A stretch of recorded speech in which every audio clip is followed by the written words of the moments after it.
છોટાઉદેપુર જિલ્લાના 12મા આંતરરાષ્ટ્રીય યોગ દિવસની ઉત્સાહભેર ઉજવણી કરવામાં આવી. પોલીસ પરેડ ગ્રાઉન્ડ ખાતે જિલ્લા વહીવટીતંત્ર દ્વારા ભવ્ય યોગ કાર્યક્રમનું આયોજન કરવામાં આવ્યું હતું. આ કાર્યક્રમમાં અધિકારીઓ, પદાધિકારીઓ અને મોટી સંખ્યામાં નાગરિકો ઉપસ્થિત રહ્યા હતા. ઉપસ્થિત સૌએ વડાપ્રધાન શ્રી નરેન્દ્ર મોદી અને મુખ્યમંત્રી શ્રી ભૂપેન્દ્ર પટેલના જીવંત સંબોધનનું નિહાળ્યું હતું. ત્યારબાદ તમામ લોકોએ આ વર્ષ થીમ સ્વસ્થ વૃદ્ધાવસ્થા માટે યોગના સંદેશ સાથે સામૂહિક યોગ અભ્યાસ કર્યો. આજે સમગ્ર વિશ્વની અંદર 12મો વિશ્વ યોગ દિવસ ઉજવાઈ રહ્યો છે. ત્યારે એના ભાગરૂપે છોટાઉદેપુર જિલ્લાના પોલીસ પરેડ ગ્રાઉન્ડ ખાતે પણ વિશ્વ યોગ દિવસ ઉજવાયો.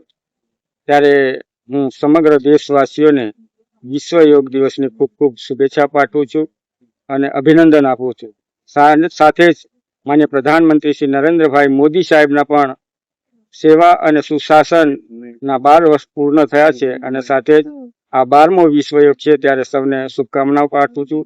આજના શુભ અવસરે છોટાઉદેપુર જિલ્લા કક્ષાના કાર્યક્રમમાં માન્ય જિલ્લા પંચાયતના પ્રમુખ શ્રી ઉપેન્દ્રભાઈ રાઠવા, છોટાઉદેપુર મત વિસ્તારના લોકપ્રિય ધારાસભ્ય આદરણીય રાજેન્દ્રસિંહ રાઠવા અને તમામ અધિકારીગણ અને ઉપસ્થિત યોગ પ્રેમીઓને શુભેચ્છા પાઠવું છું. વંદે માતરમ.